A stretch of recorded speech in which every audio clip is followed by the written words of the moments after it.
the global CEO of an award-winning tech firm which handles government contracts, says innovative leaders must be prepared to challenge the status quo to succeed.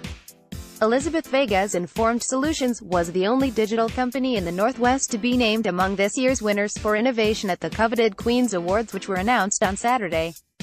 The Altrincham-based IT consultancy was recognized for its digital transformation work across government projects, including digital claims portals which make it easier and less stressful for innocent victims of violent crime and terrorism to receive compensation. It was also appointed to develop the NHS Patient Safety Incident Management System late last year. However, it has been a long road for Vega and the firm she set up 25 years ago in Stockport.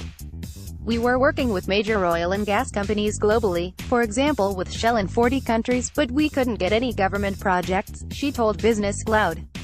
"I said, what do you mean we're too small? You have to challenge that perception and reimagine things. You can either remain where you are in the pecking order or, in a smart way with good intentions, challenge it," she added. "We won the Technology Excellence Award for our nuclear energy big data hub, which is capable of identifying if there is a leakage into water tables, land and air. It is very sophisticated. It uses advanced analytics and IoT technology, assimilating live data feeds with laboratory systems and historic data to analyze trends and anomalies. It took us 3 years to break into the nuclear sector, including all of their accreditations, yet it took us 5 years to break into the NHS because in their view they were more risk-averse.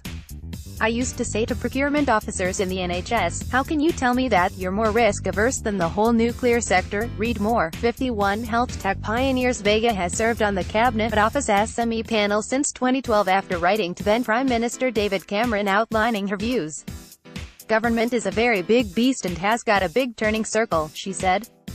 "Having worked with it, I can now so much better appreciate the challenges it has in changing its own structure. Not just structurally and from a process point of view, but changing legislation, the regulatory environment and also hearts and minds. Cultural change is really hard. When people feel under pressure, they revert back to the things they feel safe doing.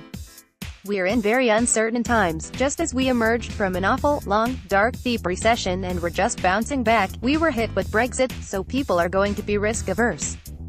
However, government procurement has got a bit smarter. They let you keep intellectual property so you can product this and commercialize it."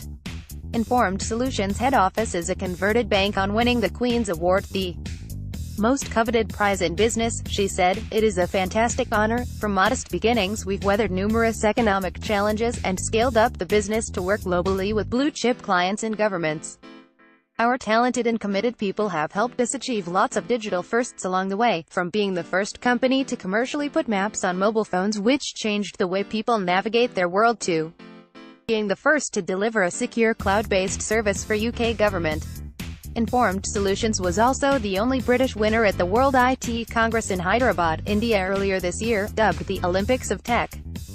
Headquartered in an elegant converted bank in Altrincham, Greater Manchester, the firm also has offices in London, Edinburgh and Australia, from where Vega originally hails.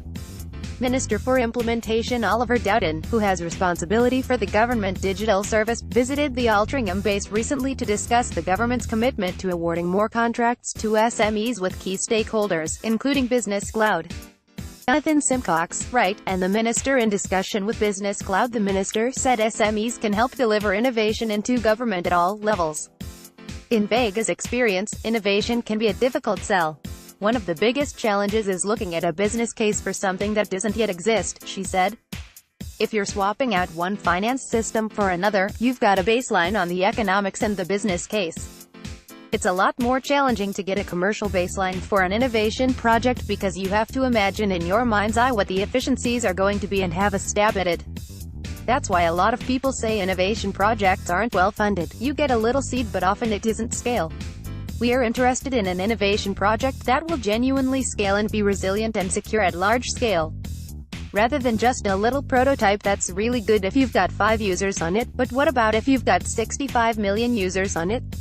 Enjoy extra content and videos in the interactive digital magazine below.